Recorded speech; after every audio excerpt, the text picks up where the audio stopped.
जय हिंद प्यारे साथियों। तो इस वीडियो में हम बात करने वाले हैं एसएससी जीडी कांस्टेबल के फिजिकल की डॉक्यूमेंट लिस्ट के बारे में। यानी कि जब आप फिजिकल के लिए जाएंगे तो कौन कौन से डॉक्यूमेंट्स आपके हाथ में होने चाहिए, जिससे कि एक ही बार में आपका कंप्लीट प्रोसेस यहां पे खत्म हो जाए और आपको बिना किसी दिक्कत के आपका फिजिकल क्वालिफाई हो जाए। तो अपना जो टारगेट रहेगा वो ये रहेगा कि एक बार आप फिजिकल सेंटर के अंदर जाएं तो कंप्लीट आप फाइनली बाहर निकल के आए, बीच में आपके साथ ये प्रॉब्लम ना हो कि आपके पास ये डॉक्यूमेंट नहीं है, इसमें ये गलती है, इसकी वजह से आपको आना पड़ेगा, फिर दोबारा से आपको जाना पड़े। अगर ऐसी कंडीशन अगर खड़ी हो जाती है तो बहुत ही ज्यादा एक पैनिक सिचुएशन क्रिएट हो जाती है और उसमें बहुत ज्यादा गलती की भी संभावना रहती है और वो बहुत ज्यादा दिक्कत वाला टाइम रहता है कि अगर 1 से 2 दिन भी अगर आपका डिले हो गया तो आपके लिए बहुत ज्यादा प्रॉब्लम क्रिएट हो जाएगी। यानी कि जो काम बिल्कुल टाइम पे खत्म हो जाए वो एकदम परफेक्ट टाइम है, तो उसी में हमें अपने काम को फिनिश कर देना है। और उसके लिए अगर हमारे पास 2 चीज हमें एक्स्ट्रा लेके जानी पड़े तो आपको लेके जानी है। यानी कि टारगेट यही रहेगा कि एग्जामिनेशन सेंटर के अंदर जाएं तो क्वालिफाई होकर बाहर आए। तो मैं आप सभी को हर एक चीज छोटी से लेके बड़ी चीज आपको क्लियर कर दूंगा कि आपको कौन कौन से डॉक्यूमेंट्स होने चाहिए और कौन कौन से डॉक्यूमेंट्स आपको अपने साथ लेके जाने। तो वीडियो में लास्ट तक अंत तक बने रहे ताकि आप सभी को पूरी इंफॉर्मेशन मिल पाए। और वीडियो पसंद आए तो वीडियो को लाइक शेयर करके चैनल को सब्सक्राइब कर सकते हैं और बेल आइकन पर प्रेस कर सकते हैं ताकि फ्यूचर में भी आपको अपडेट इसी तरीके से सबसे पहले मिलती रहे। तो अब यहाँ पे अगर हम बात करें डॉक्यूमेंट्स के बारे में तो देखिए सबसे पहली पॉइंट तो मैं आप सभी को यहाँ पे जो क्लियर करना चाहूंगा वो आप सभी को बता दें कि यहाँ पे जो डॉक्यूमेंट्स का प्रोसीजर होता है, डॉक्यूमेंट का जो प्रोसीजर आपका कंप्लीट करवाया जाता है वो होता है आपका मेडिकल के टाइम पे। ठीक है, मेडिकल के टाइम पे पूरी तरह से जो डॉक्यूमेंटेशन का प्रोसेस है वो आपका कंप्लीट होता है। बट आप सभी को बता दें कि आपका जब फिजिकल होता है तो फिजिकल के टाइम पर भी आपके कुछ डॉक्यूमेंट होते हैं जो कि चेक किए जाते हैं। हालांकि उसके लिए कोई ऐसा जरूरी नहीं है कि ये डॉक्यूमेंट आपके पास होना जरूरी है। कुछ ही डॉक्यूमेंट है, जैसे कि मैं आप सभी को बता दूं कि रिटन एग्जामिनेशन के टाइम पे जब आप रिटन एग्जामिनेशन देने जाते हैं तो जहां आपको जिन डॉक्यूमेंट्स की जरूरत पड़ती है सेम वही डॉक्यूमेंट आपको अपने फिजिकल के टाइम पे चाहिए होते हैं। बट कुछ चीजें और हैं जो कि मैं आपको क्लियर कर दूंगा। ऐसा नहीं है कि आपको बस यहीं पे बात खत्म हो गई, पूरी बात को सुनेंगे तो उसका पूरा आपको फायदा भी मिलेगा। अगर आधी अधूरी जानकारी के साथ जाएंगे तो दिक्कत ही खड़ी होगी। अब यहाँ पे क्या है कि रिटन एग्जामिनेशन में आप सभी जानते हैं कि कुछ जैसे कि आपकी जो आपका एडमिट कार्ड है वो आपका होना चाहिए, एक आपके पास आईडी प्रूफ होना चाहिए और 3 से 4 फोटो आपको अपने साथ कैरी करने होते हैं। सेम प्रोसेस आपका होता है फिजिकल में भी, यही प्रोसेस होता है, कायदे से यही होता है कि केवल आपको फिजिकल में अपना एक एडमिट कार्ड जो भी आपका है वो एडमिट कार्ड की कॉपी अपने साथ लेके जानी है। और मैं आपको एक पॉइंट बाई पॉइंट लिखता चलता हूं। एडमिट कार्ड सबसे पहली चीज, मोस्ट इंपोर्टेंट, इसके बिना तो आपको एंट्री मिलेगी नहीं। नंबर सेकंड जो चीज होती है वो होती है आईडी प्रूफ। आईडी प्रूफ कौन सा होना चाहिए? आईडी प्रूफ आप सभी का होना चाहिए जो आपके डॉक्यूमेंट यानी कि जो आपके एडमिट कार्ड से मैच होती हो, जिसकी डिटेल यानी कि जो भी आपका नाम है वो आपके आईडी प्रूफ में एडमिट कार्ड में सेम हो, डीओबी आपकी सेम हो, आपका फादर्स नेम सेम हो, बाकी की जो भी डिटेल्स हैं आपकी पर्सनल डिटेल्स वो सभी डिटेल्स आपकी एडमिट कार्ड से मैच होनी चाहिए। वही वाला आईडी प्रूफ आपको लेके जाना है, जिसमें आप अपना आधार कार्ड लेके जा सकते हैं या अपना वोटर आईडी कार्ड हो लेके जा सकते हैं, ड्राइविंग लाइसेंस आप लेके जा सकते हैं या अपना जो भी आपका पासपोर्ट वगैरह हो वो भी लेके जा सकते हैं, पैन कार्ड भी लेके जा सकते हैं, स्कूल का कोई आईडी प्रूफ है जिसमें फोटो युक्त पहचान पत्र हो, गवर्नमेंट किसी भी संस्था का हो वो आपका चल जाएगा, तो वो आपको लेके जाना होता है। इसके अलावा अगर मैं नंबर 3 पे बात करूं तो नंबर 3 पे जो बात आती है वो आती है आपकी फोटो की। तो यहाँ पे फोटोज आपको लेके जाने होते हैं। तो फोटोज के लिए मैं आपको बोलूंगा कि 10 फोटो अपने साथ हमेशा कैरी करो किसी भी एग्जामिनेशन के लिए जा रहे हो, क्योंकि ज्यादा वेट नहीं होता, 1 से 2 ग्राम मैक्सिमम आपके पास वेट बढ़ जाएगा, कोई दिक्कत नहीं है। बट आपको अगर 3 के लिए बोला जाए तो मैं तो कहता हूँ 10 ही लेके जाओ, वहां पे कोई दिक्कत नहीं है। इसके अलावा जो बात आती है नंबर 4 पे, जो जरूरी होते हैं, हमेशा चाहिए ही होते हैं फिजिकल के टाइम पे, वो डॉक्यूमेंट्स मैं आपको बता रहा हूं। इसके अलावा होता है आपका कास्ट सर्टिफिकेट। अब कास्ट सर्टिफिकेट में इसलिए आप सभी को बता रहा हूं क्योंकि कास्ट सर्टिफिकेट इसलिए जरूरी है क्योंकि बहुत सारे बच्चे एसटी से भी बिलोंग करते हैं और एसटी में क्या होता है, हाइट एंड चेस्ट में आपको छूट मिलती है। तो हाइट एंड चेस्ट में छूट लेने के लिए आपके पास कास्ट सर्टिफिकेट होना जरूरी है। आप हिल एरिया से बिलोंग करते हैं या कुमायूं, गढ़वाली, गोरखा, इन कैटेगरी से बिलोंग करते हैं या ऐसे एरिया से बिलोंग करते हैं जहां पे आपको लंबाई और सीना में अगर छूट मिलती है तो आपके पास कास्ट सर्टिफिकेट होना चाहिए।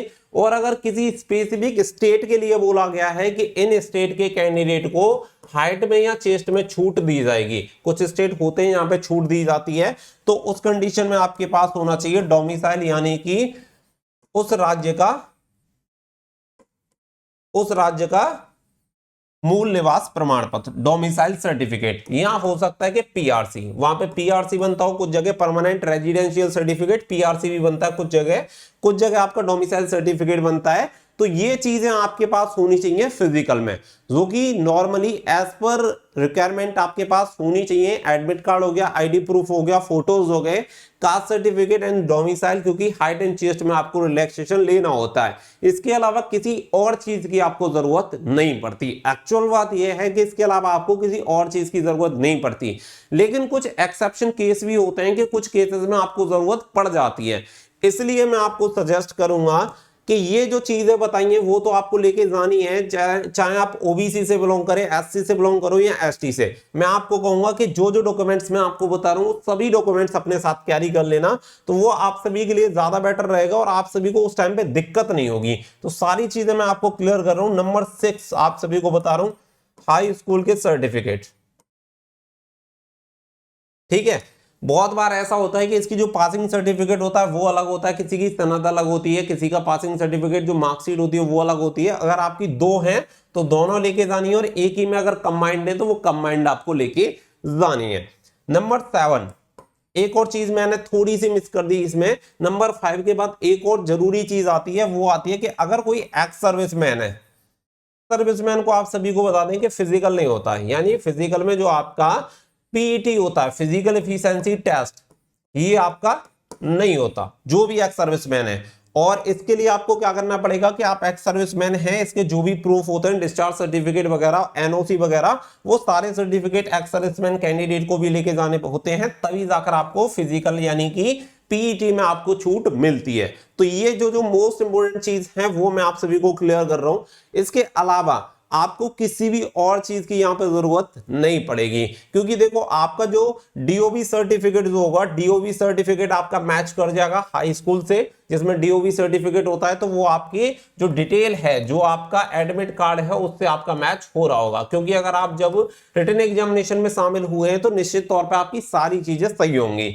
इसके अलावा एक और चीज मैं आपको क्लियर कर रहा हूं, वो है नंबर 8, और वो क्या है, अगर जैसे कि मान के चलो अगर आपके फादर्स नेम, मदर्स नेम या किसी भी चीज में कोई मिस्टेक है किसी भी सर्टिफिकेट में, जो कि आपके एडमिट कार्ड से मैच नहीं होता और कोई भी आपको प्रॉब्लम लग रही है, तो उसके लिए आप क्या करो, एक एफिडेविट बनवा लो। ठीक है, एक एफिडेविट जाके कहीं से कोर्ट से या तहसील से, जहां से भी आपके यहाँ बनता हो, मुझे नहीं पता कि कहीं पे किसी स्टेट में कहीं से बनता है, कहीं पे किसी से बनता है, तो जो भी आपका तहसील हो, तहसील से या अपने कोर्ट से जाके एक एफिडेविट बनवा लेना है। जैसे कि क्या होता है कि अब मैं आपको बताता हूँ, एक बच्चे का यहाँ पे क्वेरी थी, बच्चे का क्या था कि फादर्स नेम में इस तरीके से, बच्चे के फादर्स का नेम है ओम प्रकाश, ठीक है, जो एक्चुअल नेम है। अब बच्चे ने क्या किया है कि बच्चे ने जब फॉर्म फिल किया है तो उसने क्या कर दिया है, ओम और प्रकाश में क्या हुआ है, स्पेस हो गया है।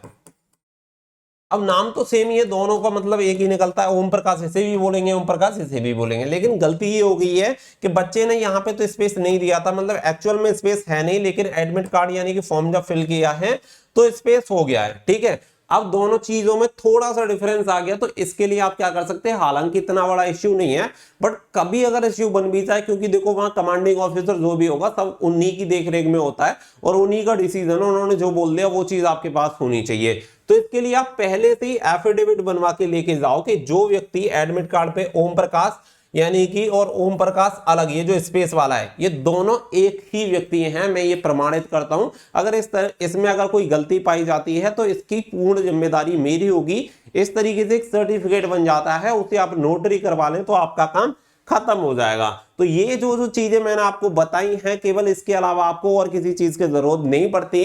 इन केस अगर मेरे माइंड से कोई चीज स्लिप भी हो गई हो, ऐसा हो जाता है कि जब मैं वीडियो बना रहा हूं मुझे ना ध्यान रहा हो, तो आप मुझे कमेंट सेक्शन में बता सकते हैं कि क्या इसकी भी जरूरत है, तो मैं आपको यस और नो आपको बता दूंगा। वैसे आपका admit card, ID proof, photo, caste certificate, domicile, high school का सर्टिफिकेट और एक्स सर्विसमैन का जो आपका डिस्चार्ज सर्टिफिकेट वगैरह होता है वो आपका हो गया, और एफिडेविट आपका हो गया। मुझे नहीं लगता कि इसके अलावा कोई भी चीज यहाँ पे मुझसे छूटी है, बट इन केस अगर छूट गई हो तो प्लीज आप बता देना। इंसान से गलती होती है तो हो सकता है कि गलती हो गई हो। तो ये सारी चीजें आपको चाहिए। अगर आप एक एम लेके जाएंगे, मैं आपको बता रहा हूं कि अगर आपका एक एम है कि मुझे फिजिकल सेंटर के अंदर जाना है और क्वालिफाई होके आना है, तो आप क्वालिफाई होकर ही लौटोगे, उसमें कोई दिक्कत नहीं है। क्योंकि यहाँ पे क्या होता है कि देखो 5 किलोमीटर की रनिंग है, 5 किलोमीटर की जो रनिंग है 24 मिनट में कंप्लीट करनी है मेल कैंडिडेट को, और 1.6 किलोमीटर की जो रनिंग है वो फीमेल कैंडिडेट को 8 मिनट 30 सेकंड में कंप्लीट करनी है। तो ये बहुत बड़ा टारगेट नहीं है। मैं आपको ईमानदारी से बता रहा हूं कि अगर आप स्वस्थ रूप से मतलब ठीक ठाक हैं, आपको कोई किसी भी तरीके की समस्या नहीं है शारीरिक रूप से, तो आप निश्चित तौर पे 5 किलोमीटर की रनिंग 24 मिनट में पूरा कर सकते हैं, और 1.6 किलोमीटर की रनिंग 8.5 मिनट में पूरा कर सकते हैं। लेकिन मैं आपको एक सजेशन देना चाहता हूं कि जब भी आप फिजिकल के लिए जाएं तो अपनी आदत में थोड़ा सा सुधार लाएं, और वो सुधार होना चाहिए कि जो बीच में लोग रेस्ट करते हैं ना, ये रेस्ट करना सबसे ज्यादा खतरनाक साबित होता है। करते क्या है कि आप 2 किलोमीटर दौड़े, और 2 किलोमीटर दौड़ने के बाद अगर आप एक बार अगर आपने रेस्ट ले लिया तो बॉडी को इतनी बुरी आदत होती है कि आप इसे जितना आराम दोगे उतना ही आराम चाहती है। शरीर का सिस्टम ही ये है, आप कभी भी देख लेना, आप अगर 2 घंटे सोते हो तो 2 घंटे में भी ये चलेगी, मतलब, और 4 घंटे सोओगे तो 4 घंटे में भी इतना ही काम करेगी। मतलब एक जो बेसिक नीड होती है वही इसे मिलनी चाहिए। अगर उससे ज्यादा अगर आपने इसे दे दी ना तो फिर उसे और ज्यादा चाहिए। यानी कि आलसी आदमी को कितना भी सुलाते रहो, खा पी के बस पड़ा रहेगा, वो कुछ नहीं करेगा। तो सेम यही शरीर का सिस्टम है कि अगर आप 2 किलोमीटर चले और उसके बाद फिर रुक गए तो ये सोचेगा यार 1 मिनट रेस्ट कर रहा, 2 मिनट और कर ले। इस तरीके से अगर आपने ये रेस्ट वाला प्रोसीजर अपना लिया तो आप समझो कि फेल होने की जो गुंजाइश है वो आपकी 10% से होकर सीधी 80% पे पहुंच जाएगी। आपका फेल होना लगभग तय हो जाएगा। तो मेरे भाई रेस्ट का प्रोसीजर कम करना। अगर जब आप बहुत ज्यादा थक जाओ, आपको लग रहा है कि मैं बहुत ज्यादा थक रहा हूं, तो अपनी स्पीड स्लो कर दो। ठीक है, स्लो करने इन द सेंस रुकना नहीं है, ना पैदल चलना है, बस स्पीड स्लो करनी है, लेकिन दौड़ते रहना है। अगर आप ये तरीका अपनाओगे तो आप रनिंग आराम से पास कर जाओगे। कोई बहुत बड़ा तोप काम नहीं है, ये कोई आर्मी की रनिंग नहीं है कि 5 मिनट में या 4.5 मिनट में आपको 1600 मीटर दौड़ना है 500 बच्चों में से। 5 किलोमीटर की रनिंग है। पहले बहुत सारे बच्चे ऐसे होंगे जो लाइन में मार काट मचा देते हैं भागने के चक्कर में, कोई नहीं, सबको आगे जाने दो। जिसे भी धक्का मुक्की जो भी कैंडिडेट कर रहा हो, जिसे आगे निकलना हो, आराम से निकल जाए। 5 किलोमीटर का इतना लंबा रास्ता होता है कि बीच में आपको दिखेगा कि आप अकेले दौड़ रहे हो, आपके साथ कोई है ही नहीं। इतने लंबे बच्चे आपस में बिखर जाते हैं कि कोई दिक्कत ही नहीं होती। तो पहले दौड़ के क्या 1600 मीटर की रनिंग थोड़ी ना करनी है कि पहले धक्का मुक्की करके आगे आपको लगना है। कहीं लग जाओ लाइन में सबसे पीछे। मैं आपको ईमानदारी से बता रहा हूं कि जब भी मैंने रनिंग की है, जैसे 5 किलोमीटर का रनिंग का मैं बता रहा हूं, 5 किलोमीटर की रनिंग में हमेशा 1 किलोमीटर तक मैं आराम से चलता हूं, बिल्कुल आराम से। और लगभग अगर मैं मानूं तो लास्ट के 10% लोगों में मैं होता हूं। यानी कि अगर 100 बच्चे दौड़ रहे हैं तो आप ये मानो कि मुझसे आगे लगभग 90 दौड़ रहे होंगे, लगभग 90। 1 किलोमीटर तक यही स्थिति रहती है, क्योंकि धक्का मुक्की वाला प्रोसीजर 1 किलोमीटर तक ही मैक्सिमम चलता है। उससे पहले हालांकि खत्म हो जाता है, बट मैक्सिमम मैं मान रहा हूं इतने टाइम तक। और मैं आपको सच बता रहा हूं कि 2 किलोमीटर तक पहुंचते पहुंचते मेरी स्थिति ऐसी होती है कि मैं लगभग 40 to 30% वाले जो कैंडिडेट आगे हैं उनमें शामिल हो जाता हूं 2 किलोमीटर में। और दौड़ते दौड़ते 3 से 4 किलोमीटर में आराम से 10% कैंडिडेट में पहुंच जाता हूं। और जब 5 किलोमीटर की रनिंग मैंने आज तक कभी भी कंप्लीट की है, तो 5 किलोमीटर में रनिंग में मैक्सिमम जो चांसेस रहा है वो ये रहा है कि टॉप 5% में ही रहा हूं, अप्रोक्स टॉप 5 में, टॉप 3 में। यानी कि 100 बच्चे दौड़ाए हैं तो या तो ऐसा है कि 3 नंबर पे, 4 नंबर पे, 5 नंबर पे मेरी रनिंग खत्म हो जाती है। तो ऐसा जरूरी नहीं है कि पहले जो बच्चा दौड़ गया वही निकल जाएगा। वो 1600 मीटर की जो रनिंग होती है उसमें प्रोसीजर होता है, इसमें नहीं होता। आराम से दौड़ लगानी है, कोई किसी भी तरीके की समस्या नहीं है। तो ये जो डॉक्यूमेंट्स है अपने साथ कैरी करना, इनकी फोटो कॉपी आपको अपने साथ कैरी करनी है, ओरिजिनल डॉक्यूमेंट्स भी अपने साथ लेके जाने हैं। और हर एक जो भी डॉक्यूमेंट है, हर एक डॉक्यूमेंट की कम से कम 2 कॉपी आपको करवा के लेके जानी है। 1 कॉपी से काम नहीं चलेगा। जरूरत पड़ने पे आपके पास एक्स्ट्रा भी ऑप्शंस होने चाहिए। फोटो 4 के बोले जाए, 10 अपने साथ फोटो कैरी करें। टोटल मिला के ज्यादा से ज्यादा सभी डॉक्यूमेंट्स में 50 ग्राम का वजन बढ़ेगा, उससे ज्यादा दिक्कत नहीं होगी। तो अपने साथ जो भी डॉक्यूमेंट्स हैं वो कैरी करके लेके जाओ, कोई समस्या नहीं है, आराम से फिजिकल हो जाएगा। तो मेरी साइड से आप सभी को वेरी बेस्ट ऑफ लक, आराम से फिजिकल देना, जो भी अपडेट होगी रेगुलर मिलती रहेगी। मिलते हैं नेक्स्ट वीडियो में। So thank you for watching. जय हिंद, जय भारत।